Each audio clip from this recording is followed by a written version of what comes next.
In the past couple of weeks, Russia has seriously escalated its aggression towards Europe. In mid-September, 19 Russian drones flew into Polish airspace, forcing NATO to scramble aircraft to shoot down at least 3.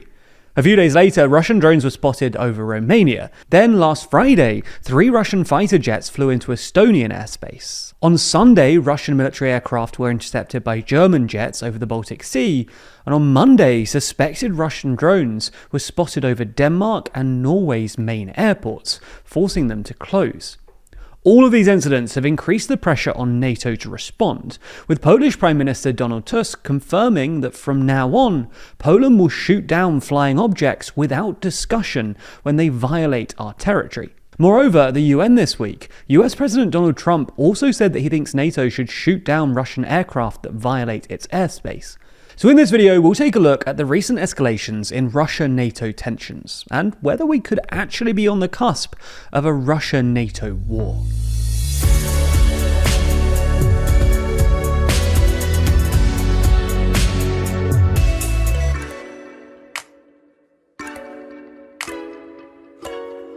Dive deeper into politics with our magazine Too Long. Yep, we make a real physical magazine. In the latest issue, we discuss if Europe can really defend itself, why people like Putin get away with it, and whether we're observing the end of the American order. Find out more by clicking the link in the description.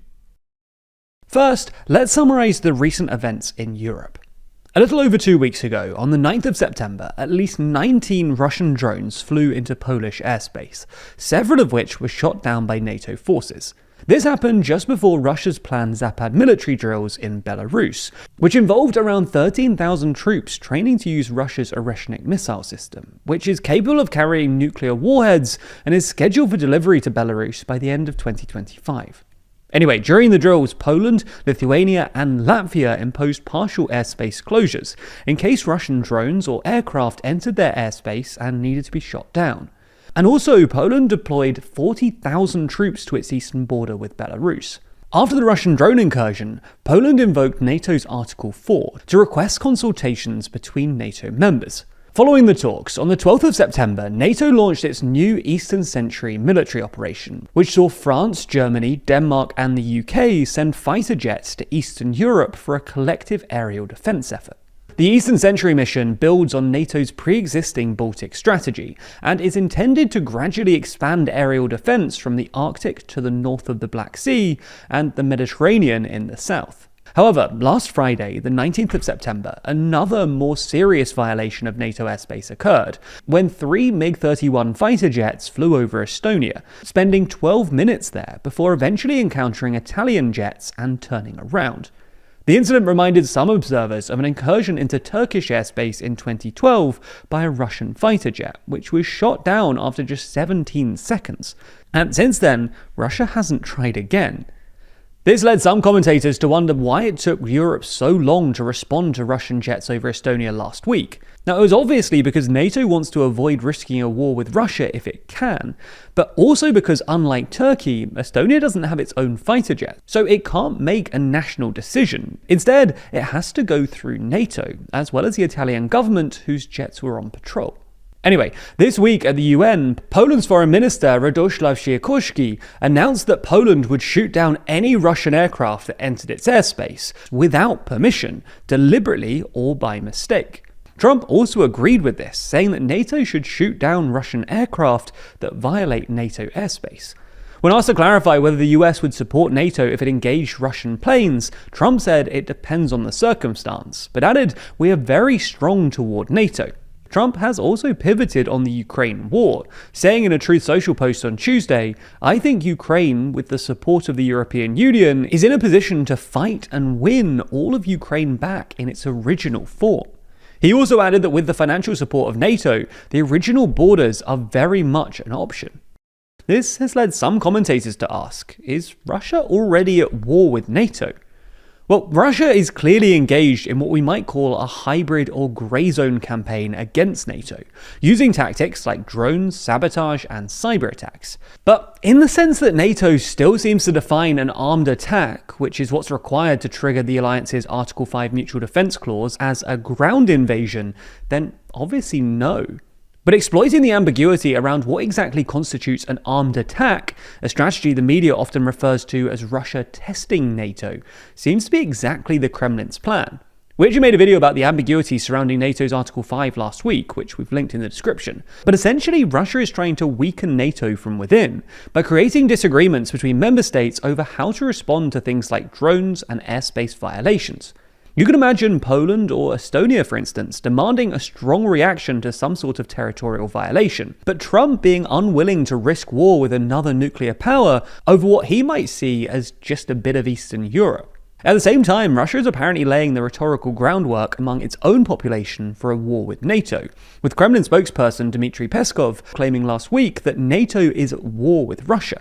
Of course, there are lots of reasons to think that a war with NATO would be a bad idea for Russia. After all, if Russia is struggling in eastern Ukraine, then what makes Putin think he could take Estonia too, let alone Poland?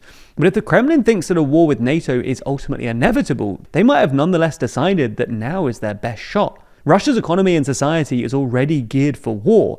Trump isn't wholly committed to Ukraine, and while most European countries have pledged to increase defense spending, these new investments won't pay off for some time. Anyway, so far NATO's main response has been to ramp up their air defences on Europe's eastern borders. This both makes NATO more able to defend against Russian aggression, but also reduces the risk of intra-NATO disagreements. If Russian drones can't get into European territory, then there is less likely to be a disagreement over how to respond when one does land in, say, Poland or the Baltics. To this end, today, Friday 26th, EU countries including Bulgaria, Estonia, Finland, Latvia, Lithuania, Poland, Romania and also Denmark are holding talks with the EU's Defence Commissioner, Andrius Kubilius, about building a drone wall. A drone defence system using radar, cameras and existing anti-missile systems along the EU's eastern flank to deter Russia from drone violations and respond rapidly if they do happen. Ukraine, which has rapidly developed its own drone manufacturing capabilities during its war with Russia, is also joining the project. This is obviously a good idea, but NATO needs to make sure that this so-called drone wall is up and running as soon as possible, as the immediate risk is that Russia increases the frequency of its drone attacks to squeeze in as many as it can before the drone wall is up. The media landscape right now is moving so fast that it's quite easy to rely on just the information you already know, or the sources you've grown to trust. But what about everything you don't see? Or what if those sources you trust aren't completely honest? Well, luckily our sponsor this week, Ground News, are experts at lifting the veil on media bias. Their website and app, developed by a former NASA engineer, collects thousands of articles from across the media landscape, putting them all into one place for you to easily compare how the news is being covered around the world. For example, this story on Trump saying that he believes that Ukraine can win back all of its territory with NATO's help has been covered by 509 sources, with 92 reported by the left and 83 reported by the right. That's not all though, as Ground News offers a bunch of super handy features. We especially like their blind spot feed, as here you can see stories that have been disproportionately covered by one side of the political spectrum or the other. For example, if you lean right, you might have missed this story about Trump slamming ABC for bringing back Jimmy Kimmel. It's important to know exactly what's circulating online in different echo chambers, instead of purposely choosing to stay in the dark. We all know that the current media sphere is always trying to get your attention by any means necessary, to sway you into thinking one thing or another. So having a website that helps you spot when that's happening is a real game changer. So if you're interested in staying on top of the news and trying everything that Ground News has to offer, then you can get a 40% off the unlimited Vantage Plan subscription by using the link in the description or scanning the QR code on the screen. This limited time offer is only available here, so make sure you go to ground.news/TLDR or click the link in the description to get started and support an independent news platform working to make the media landscape more transparent.